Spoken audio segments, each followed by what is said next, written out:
As-tu déjà ressenti un malaise soudain, comme si quelque chose d'invisible essayait de t'arrêter juste avant que tu prennes une décision?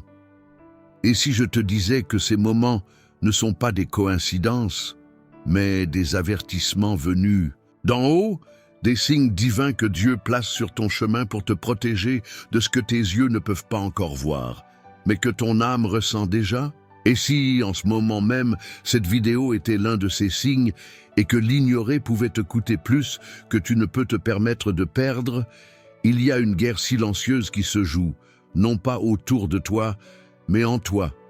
Tu ne la vois pas, mais tu la ressens.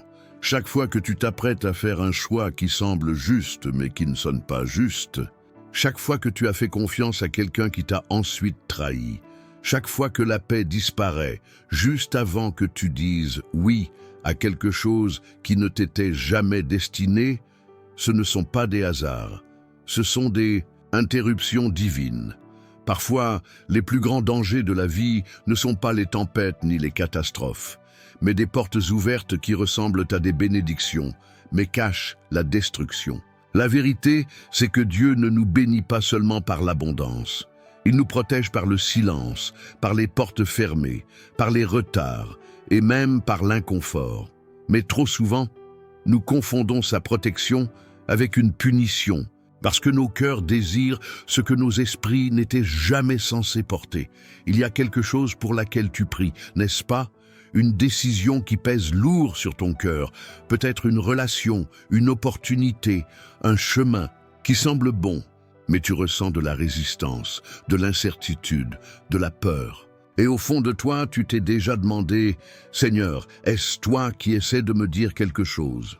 Ce que tu es sur le point de découvrir n'est pas un simple message, c'est une révélation cachée en pleine vue. Aujourd'hui, tu vas comprendre comment Dieu avertit, redirige et protège, pas avec du tonnerre ou des éclairs, mais avec des murmures, des signes et une agitation intérieure. Il y a une vérité enfouie dans les Écritures qui révèle le modèle selon lequel Dieu nous sauve de nous-mêmes. Et très peu en parlent. Tu n'es pas ici par hasard. Le fait que tu sois tombé sur cette vidéo n'est pas une coïncidence. C'est une suite d'événements, un écho divin qui t'entoure, attendant ton attention. Et le plus dangereux que tu puisses faire, c'est de balayer ça comme une vidéo de plus. Dans les prochaines minutes, nous allons parcourir ensemble des passages oubliés, des histoires négligées, qui révèlent comment Dieu envoie des signes à ses enfants, même quand il ne les demande pas. Et tu réaliseras que ce que tu croyais être de la confusion, c'était de la miséricorde. Ce que tu appelais des retards était des boucliers. Et ce vers quoi tu allais t'avancer les yeux fermés était un piège que Dieu a bloqué, sans attendre d'applaudissements. Mais pour que ce chemin ait un vrai impact, j'ai besoin de toi. Commente dès maintenant cette phrase, « Paix en Christ ». Pourquoi? Parce que c'est ton engagement. C'est ta façon de dire « Seigneur, j'écoute ». C'est ta signature dans ce contrat spirituel. Et cela permet aussi à cette vidéo de briller davantage, pour que la plateforme partage ce message à ceux qui ont désespérément besoin de l'entendre. Des gens qui avancent vers le danger, sans même s'en rendre compte. Tu les aides, simplement en cliquant sur « J'aime ». Quand tu aimes cette vidéo, tu ne soutiens pas juste du contenu, tu forces l'algorithme à faire circuler un message de Dieu. Pense-y, chaque personne qui découvrira cette vidéo après toi pourrait être à deux doigts de prendre une décision qui la briserait. Et ton simple geste pourrait être l'étincelle qui redirige son chemin vers la sécurité. Tu n'es pas juste un spectateur ici, tu fais partie de quelque chose de plus grand. Un mouvement de voix qui crie dans un monde devenu sourd au avertissement de Dieu. Et oui, abonne-toi. Pourquoi? Parce que beaucoup utilisent cet espace comme leur refuge spirituel. Certains n'ont pas d'église. Certains sont entourés de bruit, de chaos ou de froideur. Mais ici, ils trouvent la lumière. Et cette lumière ne continue de brûler que si chacun de nous continue d'alimenter la flamme. J'ai besoin de toi ici. Nous avons besoin les uns des autres ici. Fais de ce moment une pause sacrée. Tout. Ce qui t'est refusé n'est pas une perte. Parfois, le rejet est une protection. Et parfois, le silence est le non le plus fort de Dieu. Aujourd'hui, nous allons explorer pourquoi tu ressens cette étrange résistance dans ta vie. Et comment, juste avant chaque grande bénédiction, il y a souvent un danger caché dont Dieu essaie de te protéger, sans que tu le vois. D'ici à l'avant-dernier enseignement de cette vidéo, tu pourrais bien découvrir exactement ce que ton cœur essayait de comprendre depuis si longtemps. Alors, reste bien ici. Ne te laisse pas distraire. Cette conversation pourrait bien être celle que ton âme attendait. Commençons. Il y a un moment dans la vie de l'apôtre Paul qui porte un poids spirituel bien plus grand qu'on ne le pense. Un détail souvent ignoré, mais rempli de sens divin. Dans Actes 16, Paul et ses compagnons sont en mission, prêts à prêcher la parole en Asie. Ils sont passionnés, engagés et obéissants. Mais alors, quelque chose d'inattendu se produit. L'Écriture dit « empêchés par le Saint-Esprit d'annoncer la parole dans la province d'Asie ». Et encore une fois, lorsqu'ils essayèrent d'entrer en Bithynie, l'Esprit de Jésus ne le leur permit pas. Pense à cela. Ces hommes faisaient l'œuvre de Dieu. Ils prêchaient l'Évangile. Ils ne cherchaient ni le péché, ni un gain personnel. Ils marchaient par la foi. Et pourtant, Dieu leur a barré la route. 2 fois. Pourquoi le Saint-Esprit empêcherait-il quelque chose qui semble bon? Parce que même les bonnes choses peuvent être en dehors de la volonté de Dieu, si elles sont faites au mauvais endroit, au mauvais moment, ou avec un cœur mal disposé. Tu vois, parfois, la protection ne prend pas la forme d'un miracle. Elle se manifeste sous la forme d'un non, d'un obstacle, d'une porte fermée qui ne fait aucun sens, jusqu'à plus tard. Tu es peut-être dans cette saison en ce moment. Tu as prié, tu t'es aligné avec ce que tu crois être le plan de Dieu. Tu as demandé de la clarté, peut-être même supplié un signe. Mais tout ce que tu ressens, c'est de la résistance, de la confusion, une impression que quelque chose ne colle pas. Et si ce n'était pas l'ennemi, et si c'était une intervention divine, Dieu n'est pas obligé d'expliquer sa protection. Parfois, il te protège sans que tu t'en rendes compte, car ta compréhension n'est pas nécessaire pour que sa volonté s'accomplisse. Paul n'a pas reçu d'explication à ce moment-là. Tout ce qu'il a eu, c'est un non. Mais ce qui a suivi fut l'un des détournements spirituels les plus puissants du Nouveau Testament. La vision de l'homme de Macédoine, les conduisant vers une toute autre région qui allait changer le monde. Tu pries peut-être pour l'Asie, mais Dieu t'appelle en Macédoine. Et la seule façon de t'y conduire, c'est de fermer la route que tu essaies de forcer à ouvrir. Beaucoup de gens qui marchent vers le chagrin, le regret ou le danger spirituel ne se dirigeaient pas volontairement vers la destruction. Ils avançaient avec espoir, mais sans alignement. Et c'est là que l'intervention divine intervient. Ce malaise que tu ressens, ce projet qui échoue encore et encore, malgré tous tes efforts pour le reconstruire, ce n'est peut-être pas un échec, c'est peut-être un sauvetage. Dieu n'enlève pas seulement ce qui te fait du mal. Il enlève ce qui te distrait, ce qui te ralentit, ce qui te détourne de ta plus grande mission. Tu demandes peut-être, « Seigneur, pourquoi cette relation ne fonctionne-t-elle pas ?» ou « Pourquoi ai-je l'impression de nager à contre-courant dans cette saison ?» Mais peut-être que ce n'est pas une punition, peut-être qu'il essaie de te rediriger avant que quelque chose sur cette route ne brise ton esprit. Il est possible d'aimer quelque chose qui n'est pas pour toi. Et il est possible de poursuivre quelque chose qui a l'apparence de la piété, mais qui n'est pas Dieu. Paul n'est pas devenu amer, il ne s'est pas rebellé, il a attendu, il a fait confiance, il est resté dans une posture d'écoute, et grâce à cela, il était prêt quand la vision est arrivée. C'est cette partie que la plupart d'entre nous manquent. Nous nous plaignons du silence, mais nous ne nous préparons pas au message. Nous luttons contre le retard, mais nous ne nous positionnons pas pour la redirection. Et ensuite, on se demande pourquoi on a manqué le signe. En ce moment, tu traverses peut-être une saison où des portes se ferment sans explication. Des amitiés s'éteignent, des projets n'aboutissent pas. L'amour que tu espérais semble loin.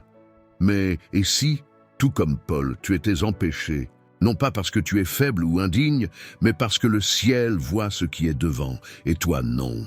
C'est normal d'être confus. Mais ne te laisse pas tromper. Ce qui ressemble à une perte peut être une grâce. Ce que tu appelles rejet peut être la main même de Dieu qui protège ton avenir. Tu n'es pas abandonné, tu es conduit, tu n'es pas ignoré. Tu es caché, protégé de quelque chose que tu ne verras peut-être jamais ou ne comprendras jamais. Laisse cette vérité s'enraciner pendant que nous poursuivons cette étude. Il y a encore beaucoup à découvrir, et plus nous irons en profondeur, plus les signes deviendront clairs. Dans le livre de l'Exode, il y a un moment où la protection de Dieu ne se manifeste pas sous forme de réconfort, mais de délai. Lorsque Moïse mena les Israélites hors d'Égypte, leur chemin vers la liberté aurait pu être direct. Il y avait une route plus courte, plus évidente. Mais Exode 13-17 révèle quelque chose de profondément significatif. Dieu ne les fit pas passer par le pays des Philistins, bien que ce fût le plus court. Car Dieu disait, s'ils voient la guerre, ils pourraient changer d'avis et retourner en Égypte. Ce n'était pas un hasard. Ce n'était pas une erreur de stratégie. C'était de la prévoyance divine.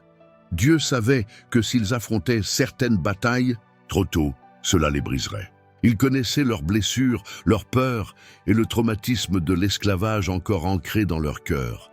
Il connaissait leurs limites mieux qu'eux-mêmes. Alors, il ne leur a pas donné le chemin le plus rapide. Il leur a donné le plus sûr. Maintenant, réfléchis à ceci.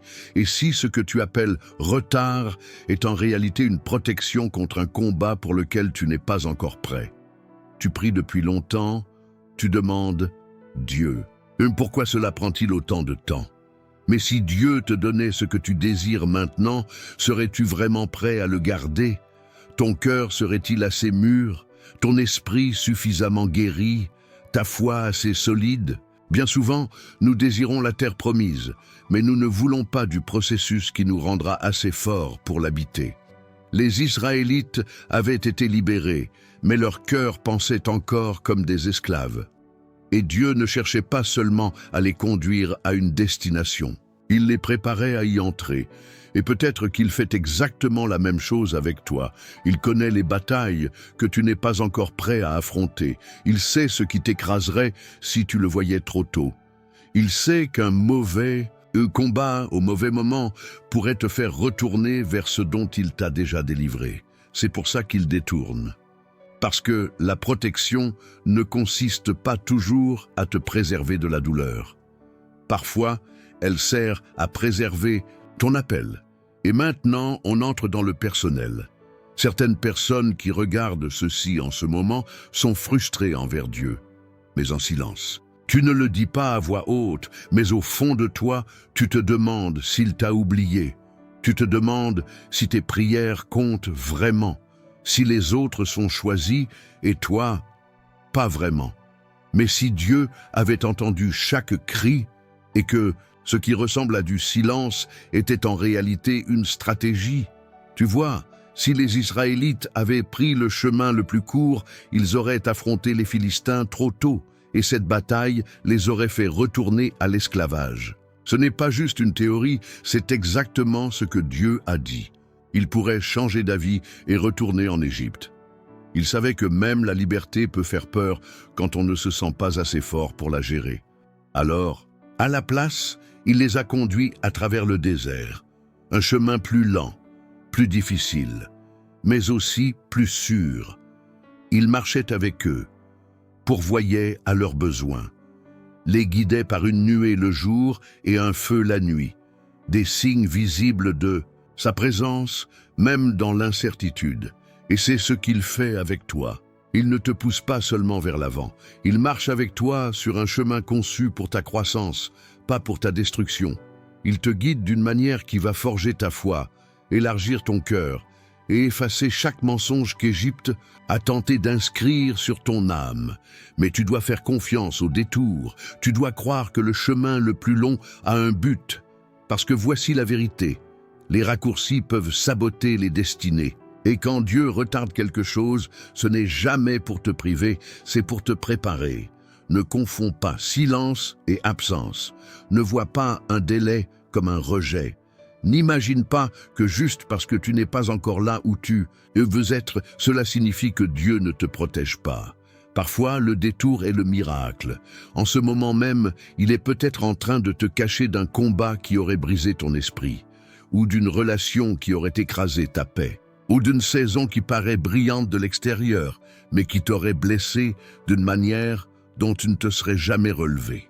Laisse cette vérité pénétrer ton cœur, car le même Dieu qui a ouvert la mer sait aussi quand il faut rediriger tes pas.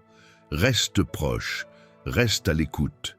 Il y a encore plus à découvrir, et ce qui vient ensuite pourrait libérer une vérité dont tu as besoin depuis bien longtemps. Il y a une scène dans le Nouveau Testament qui est souvent négligée, et pourtant, elle révèle l'un des signes les plus clairs de la protection divine dans l'Écriture. Dans Luc 22, Jésus est avec ses disciples lors du dernier repas, et dans un moment de lucidité spirituelle bouleversante, il se tourne vers Pierre et lui dit une phrase glaçante. « Simon, Simon, Satan vous a réclamé pour vous cribler comme le blé. Mais j'ai prié pour toi, afin que ta foi ne défaille pas. » Réfléchis à cela. Jésus n'a pas dit « j'ai arrêté Satan ». Il n'a pas dit « je vais enlever l'épreuve ». Il a dit « j'ai prié pour ta foi ». Quel amour est-ce là qu'un Dieu, sachant parfaitement ce qui va arriver, ne supprime pas toujours la tempête, mais nous fortifie à travers elle. C'est aussi ça, la protection. Il y a des combats spirituels dont tu ne sais même pas que tu as été épargné, simplement parce que Jésus a intercédé pour toi. Il y a des moments où ton âme était au bord du gouffre, où la dépression, l'anxiété, l'amertume, où la honte aurait pu t'engloutir. Mais quelque chose t'a retenu, quelque chose d'inexpliqué, quelque chose de puissant. C'était Jésus priant pour toi dans les coulisses. Tu ne l'as pas vu, tu ne l'as pas senti, mais il était là, non pas en retirant chaque tempête, mais en s'assurant que ta foi ne meurt pas au milieu d'elle. Et c'est quelque chose que beaucoup de croyants sous-estiment. La protection divine n'est pas toujours l'absence de l'attaque, c'est la force de tenir bon malgré elle. Pierre allait renier Jésus 3 fois, il allait pleurer amèrement, il allait échouer, mais il n'allait pas abandonner parce que Jésus avait prié pour sa foi. Et certains d'entre vous se trouvent exactement dans cette situation en ce moment. Vous traversez une trahison, de la confusion, de l'épuisement spirituel. Vous ne savez pas si vous êtes assez fort pour continuer à croire. Vous remettez tout en question, mais quelque chose en vous tient encore. Ce n'est pas votre force, c'est sa prière. Jésus est celui qui voit tout le poids du criblage et dit « J'ai déjà prié pour que tu traverses cela. » Maintenant, voici la question. Et si cet échec dont tu as honte, celui qui résonne encore dans ta mémoire, était en réalité le moment qui prouve à quel point l'emprise de Dieu est forte sur ta vie? L'échec de Pierre n'a pas annulé son appel, il l'a clarifié. Car après cette nuit, après la résurrection, Jésus n'a pas humilié Pierre, il l'a restauré. Il lui a demandé « M'aimes-tu » Non pas 1 ni 2, mais 3 fois, une pour chaque reniement. Une inversion de la chute, une rédemption si personnelle, si précise qu'elle a guéri la blessure exactement là où elle avait été infligée. C'est cela, la protection. Le genre de protection qui ne se contente pas d'arrêter le plan de l'ennemi, mais qui réécrit ton histoire malgré lui. Ce n'est pas seulement éviter le mal, c'est en ressortir plus fort. Jésus savait que Pierre échouerait, et il l'a quand même choisi. Il a quand même bâti son Église à travers lui. Et peut-être as-tu besoin d'entendre ceci aujourd'hui. Tes erreurs, tes retards, tes déceptions ne t'ont pas disqualifié. Elles font simplement partie du tamisage. L'ennemi a demandé à te cribler, mais Jésus t'a déjà un couvert. Tu as peut-être l'impression d'être en morceaux, mais ta foi est toujours intacte. Et si ta foi respire encore, alors ton avenir est toujours possible. Dieu ne t'a pas abandonné. Il a prié pour toi. Et même maintenant, dans le silence de ta chambre, avec tous tes doutes, il parle à ton cœur. Je suis toujours avec toi. Je te protège toujours. Et je crois toujours en ce que j'ai placé en toi. C'est ton signe. Pas seulement que Dieu est réel, mais qu'il est avec toi. veillant sur toi, protégeant ce que tu ne peux pas voir, te fortifiant d'une manière que tu ne comprendras pleinement que lorsque la tempête sera passée et que la promesse sera devant toi. Continue de regarder.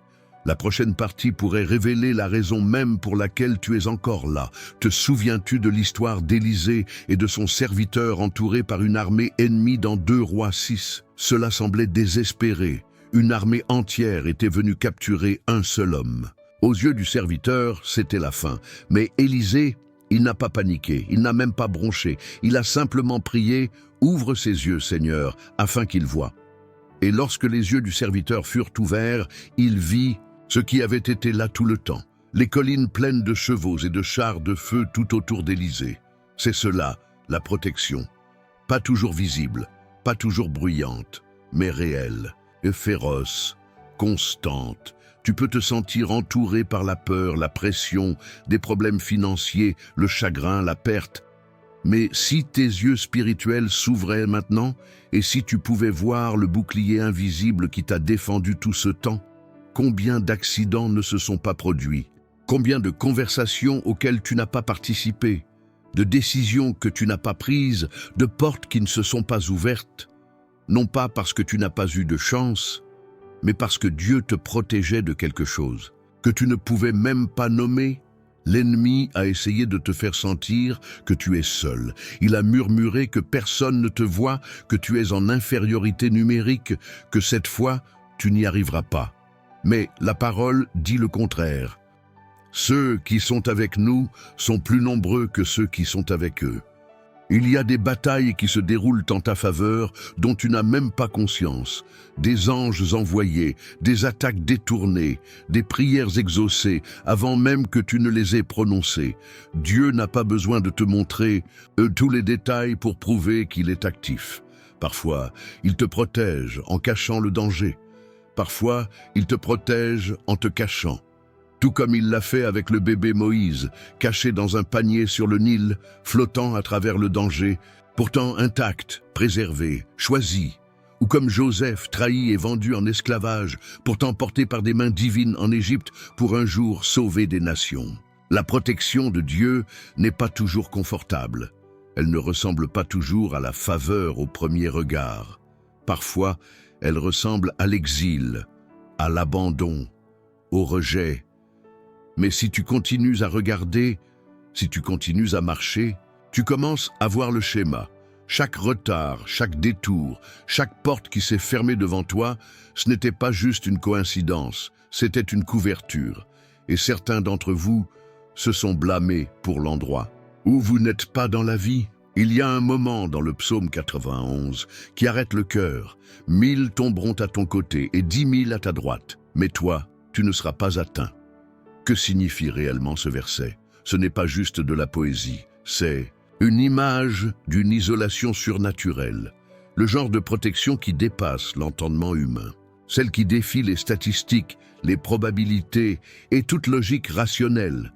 Quand tout le monde autour de toi s'effondre, échoue, tombe, d'une manière ou d'une autre, tu es encore debout. Tu regardes autour de toi et tu te demandes « Pourquoi pas moi ?»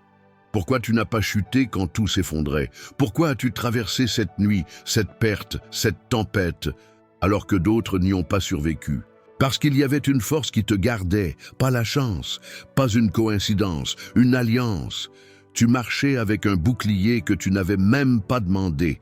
Le psaume 91 n'est pas juste une couverture de réconfort, c'est une arme.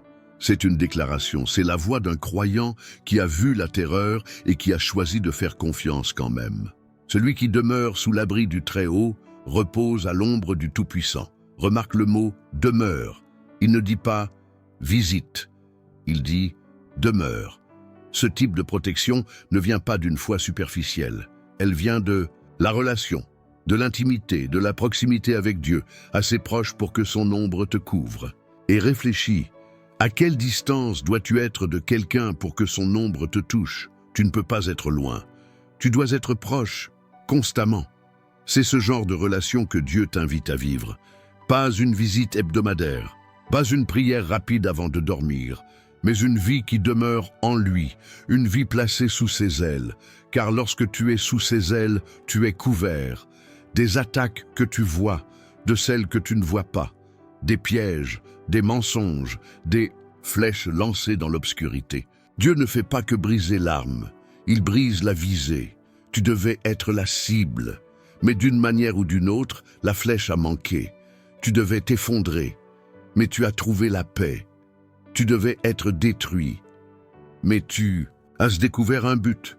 L'ennemi a essayé de te briser, mais dans la cassure, Dieu a bâti quelque chose de plus fort. Et peut-être que tu ressens en ce moment que ta protection s'est épuisée, que tu es vulnérable, que les attaques se multiplient, que c'est trop. Mais, et si je te disais que cette pression que tu ressens n'est pas le signe d'un abandon, mais celui d'une proximité? Que l'ennemi ne t'attaque pas parce que tu es faible, mais parce que tu es dangereux. Il veut ébranler ta confiance dans la protection de Dieu. Il veut te faire douter de l'ombre sous laquelle tu te tiens. Mais ne bouge pas, reste caché. Parce que le moment où tu choisis de sortir de la couverture de Dieu, c'est le moment où tu t'exposes à des combats que tu n'étais jamais censé mener seul. Laisse le psaume 91 devenir ta déclaration. Dis-le à voix haute, approprie-toi ces mots, grave-les dans ton cœur.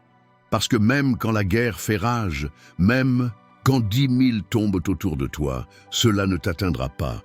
Pas à cause de qui tu es, mais à cause de celui qui te couvre. Tiens bon, nous avançons encore, et ce qui vient ensuite rendra tout cela plus clair.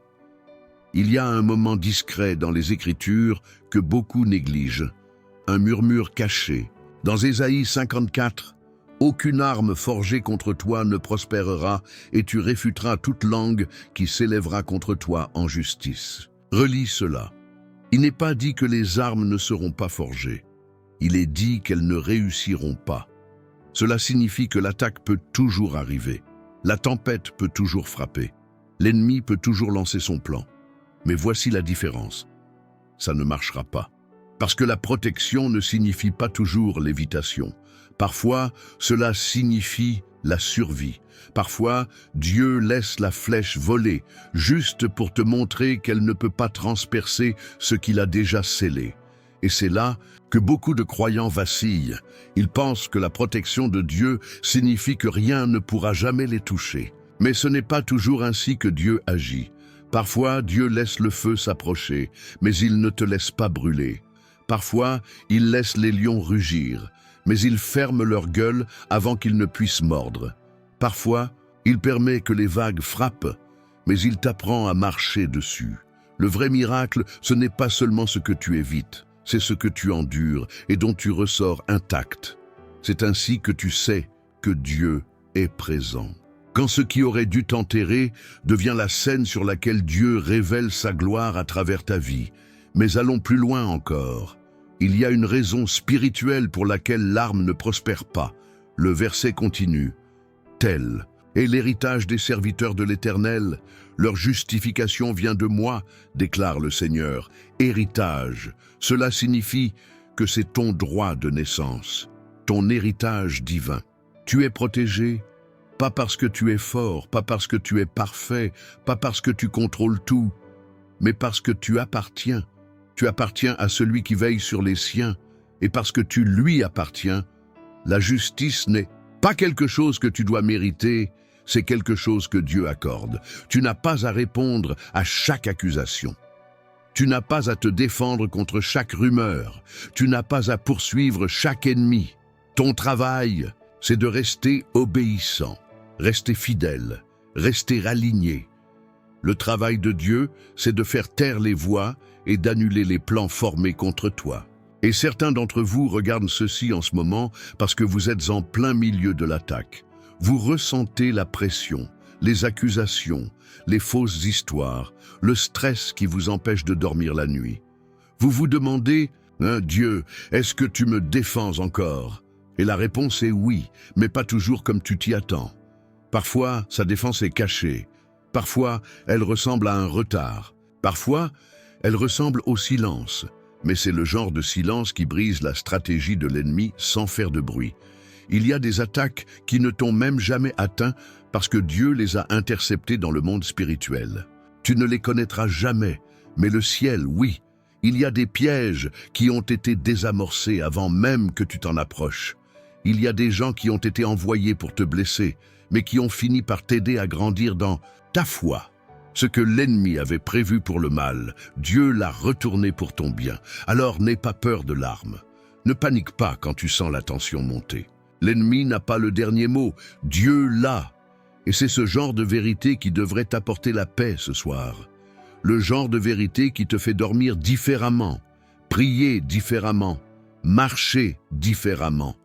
Tu n'es pas exposé, tu n'es pas oublié, tu n'es pas faible, tu es couvert. Reste ici avec moi. Ce que tu t'apprêtes à entendre maintenant pourrait être le tournant spirituel le plus important de ta vie.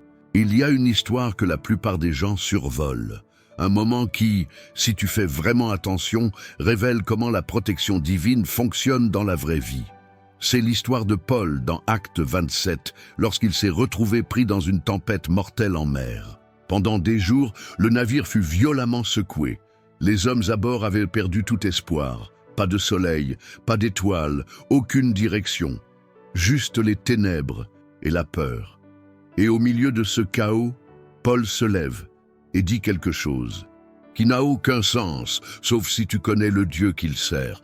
Mais maintenant, je vous exhorte à prendre courage, car aucun de vous ne périra. Seul le navire sera détruit. Attends, quoi? Le navire sera détruit, mais aucune vie ne sera perdue? C'est là que tu réalises quelque chose d'important. Parfois, Dieu laisse le navire se briser pour prouver que les gens ne le feront pas. Ça change tout. Tu peux perdre ton travail, ta relation, ton opportunité, le plan que tu pensais venir de lui, mais cela ne signifie pas que tu es perdu. Cela ne veut pas dire que la protection de Dieu a échoué.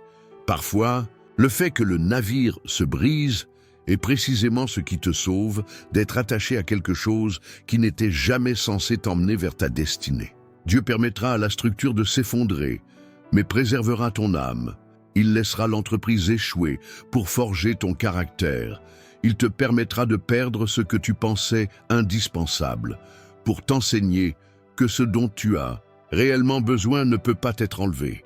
Quand le navire s'est brisé, Paul et les autres ont nagé jusqu'à l'île de Malte, un endroit qu'ils n'auraient jamais choisi. Et pourtant, c'est sur cette île que des miracles se sont produits, des guérisons, des salutations. Un réveil, un détour est devenu une destination, et c'est souvent ainsi que la protection divine se manifeste, non pas en préservant ce que tu as construit, mais en te redirigeant vers quelque chose de meilleur. Mais voici la partie qui touchera quelqu'un en profondeur. Paul avait reçu une parole de Dieu avant même que la tempête ne finisse. Un ange lui avait dit « N'aie pas peur, Paul, il faut que tu comparaisses devant César. Et voici, Dieu t'a donné tous ceux qui naviguent avec toi. » Tu saisis? Avant même que la tempête ne passe, Dieu a rappelé à Paul son but. Tu vois, quand tu as encore un but, tu es encore sous protection. Dieu n'a pas sauvé Paul à cause du navire, il l'a sauvé à cause de l'appel. Paul n'avait pas encore accompli sa mission, et à cause de cela, aucune tempête ne pouvait l'arrêter prématurément. Et peut-être que c'est aussi ta réalité, si tu es encore là, si tu respires encore, si tu te réveilles encore avec une faim de plus, alors ta mission n'est pas terminée. L'ennemi a essayé de te noyer, la vie a essayé de te faire taire. Des gens ont tenté de te limiter, mais rien de tout cela n'a fonctionné, parce que ton appel est toujours actif, et tant que ton but subsiste, ta protection aussi. Oui, les eaux peuvent monter, le navire peut couler, mais toi, tu survivras, et pas seulement survivre. Tu seras utilisé de manière plus grande, que tu ne l'as jamais imaginé. La tempête n'est pas ta fin, c'est ton point de départ. Malte t'attend, mais tu ne peux pas l'atteindre si tu continues à t'accrocher au navire brisé. Alors peut-être qu'il est temps de lâcher ce qui ne te porte plus, et de faire confiance au Dieu qui t'a fait traverser la tempête et qui sait exactement où il veut t'amener maintenant. Ce n'est pas encore fini. Le moment qui suit pourrait être la clé même que tu attends depuis si longtemps. Il y a un verset qui résonne comme un tonnerre dans les moments de confusion, Ésaïe 30, 21. Que vous alliez à droite ou à gauche, vos oreilles entendront une voix derrière vous qui dira « Voici le chemin, marchez-y ». C'est l'une de ces promesses auxquelles on s'accroche quand on a l'impression de marcher à l'aveugle. Mais t'es-tu déjà arrêté pour te demander « Pourquoi la voix est-elle derrière toi? Pourquoi pas devant, pour te montrer le chemin ?» C'est parce que Dieu ne cherche pas à te traîner. Il te guide et il y a une différence. Si la voix est derrière toi, c'est qu'il te fait confiance pour avancer par la foi. Il veille sur toi, murmurant des directions non seulement avec des mots, mais aussi à travers l'alignement, la correction et la protection que tu ne vois même pas. Mais ce n'est pas tout.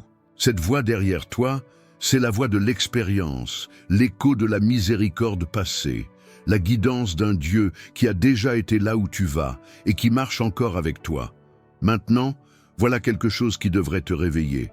La voix ne devient plus forte que lorsque tu commences à marcher. Rester immobile ne révélera rien de nouveau.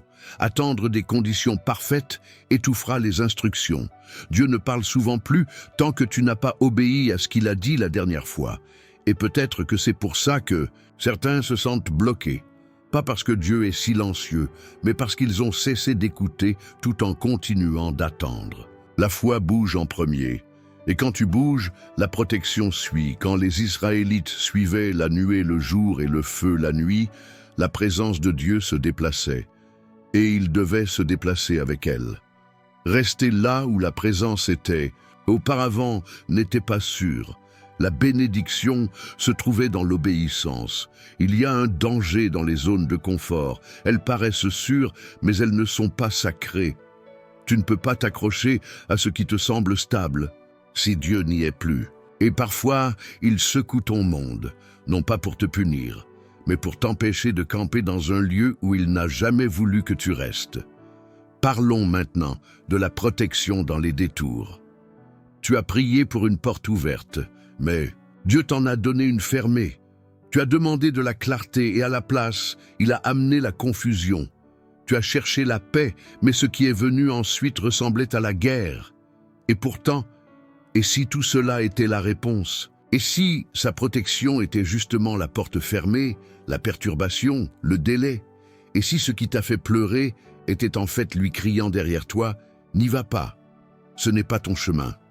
Voici la voie, marche-y. » Ce chagrin, qui n'avait aucun sens, ce travail que tu n'as pas eu, ce déménagement qui ne s'est pas fait. Chacun d'eux a peut-être été une interférence divine, pas un rejet. Tu vois, quand Dieu te protège, ce n'est pas toujours avec des bénédictions. Parfois, c'est avec des barrières, parce qu'il voit la falaise au bout de la route vers laquelle tu cours. Il voit le piège déguisé en opportunité. Il voit la trahison derrière le sourire, et pendant que nous pleurons les portes qu'il a fermées, lui se réjouit de la destruction dont il nous a épargnés. Ça, c'est de l'amour. Ça, c'est de la protection. Et c'est précisément pour ça que la voix est derrière toi. Pas pour te hanter, mais pour te rappeler. Il a toujours été là, il l'est encore, et il n'a pas fini de te guider. Tu dois juste continuer à marcher et croire que le prochain pas, même s'il plonge dans l'obscurité, sera illuminé par cette voix qui ne cesse jamais de parler. Le moment qui suit contient quelque chose de profondément important pour toi, peut-être la dernière pièce de ce puzzle. N'abandonne pas maintenant. Finissons ça ensemble. Tu y es arrivé, et ça en dit déjà long sur toi. La plupart des gens ne terminent pas ce qu'ils commencent. La plupart se laissent distraire, submerger ou deviennent spirituellement engourdis avant que le message n'atteigne leur cœur. Mais toi, tu es resté. Tu es resté jusqu'à la fin. Et ça compte. Ça veut dire quelque chose. Pas pour moi, mais pour Dieu. Parce que rester signifie avoir faim. Rester signifie révérence. Rester signifie qu'au fond de toi, quelque chose dans ce message n'était pas juste une information. C'était une confirmation. Et si tu l'as ressenti, alors tu n'es pas ici par accident. Je veux que tu commentes maintenant. Je suis resté parce que la voix derrière moi ne m'a pas laissé abandonner. C'est comme ça que je connaîtrai ton nom. C'est comme ça que je saurai que tu fais partie des rares qui vont jusqu'au bout, des rares qui écoutent jusqu'à ce que le murmure devienne un cri dans leur âme. Maintenant, respire un instant et pense à ce qui vient de se passer. Tu n'as pas juste regardé une vidéo. Tu as traversé un champ de bataille de doute et en es sorti avec de la clarté. Tu as traversé une tempête de confusion et atteint l'autre rive avec la paix. Et si tu as ressenti ne serait-ce qu'un seul moment de conviction, de compréhension ou de direction divine, c'est parce que ce n'était pas juste un contenu, c'était un appel. Mais maintenant, il y a quelque chose que tu dois faire. Tu dois partager cette vidéo. Parce que tout comme tu as été guidé ici, quelqu'un d'autre cherche, souffre et demande la même clarté que tu portes maintenant. Et ton simple geste d'appuyer sur ce bouton de partage pourrait être exactement le pont entre leur douleur et la protection de Dieu. Et si tu n'es pas encore abonné, laisse-moi parler à ton cœur. Pourquoi ne voudrais-tu pas rester connecté à ce genre de message? Pourquoi risquer de marcher seul alors qu'on vient de te rappeler que la voix de Dieu parle à travers des moments comme celui-ci? S'abonner ne consiste pas seulement à recevoir plus de contenu. C'est prendre la responsabilité spirituelle de ton voyage. C'est comme planter un drapeau et dire « Voilà le genre de paroles que je veux pour façonner ma vie ». Ne sois pas celui qui entend la vérité et repart sans être transformé. Ce n'est pas qui tu es. Sois celui qui s'approche, qui écoute, qui s'engage. Sois celui qui suit la voix, pas juste celui qui l'entend. Et à ceux qui sont déjà abonnés, vous êtes la colonne vertébrale de ce mouvement. Vous êtes la raison pour laquelle ce message continue de toucher de nouvelles oreilles et de guérir de nouveaux cœurs. N'oubliez jamais à quel point votre présence ici est précieuse. Vraiment, merci. Maintenant, écoute bien. Il y a des gens dans ce monde qui n'ont pas d'église, des gens qui n'ont aucune guidance spirituelle autour d'eux. Mais quand ils tombent sur des vidéos comme celle-ci, cela devient leur sanctuaire, leur lieu de paix, leur seule connexion à une voix qui leur dit « Voici le chemin ». C'est pour cela que j'ai besoin de ton aide pour protéger cet espace sacré. Commente, aime, partage, engage-toi. Ce n'est pas du bruit sur les réseaux, c'est une semence spirituelle et je veux que tu l'arroses. Avant de partir, prends un moment pour t'asseoir dans le silence. Laisse la musique jouer, laisse ton esprit respirer, laisse ton âme répondre à la voix qui t'a guidé à chaque seconde de cette vidéo. Tu n'as pas besoin de mots sophistiqués, juste de la gratitude, juste de la présence, juste toi et Dieu dans un moment plus sacré que tu ne l'imagines. Ne te précipite pas vers la suite, laisse ceci s'ancrer, laisse la paix s'enraciner. Et quand la vidéo se termine, laisse-la finir d'elle-même. Laisse le silence parler, laisse la musique t'envelopper, laisse Dieu achever ce qu'il a commencé en toi aujourd'hui, parce qu'il n'a pas fini de te protéger. Il ne fait que commencer.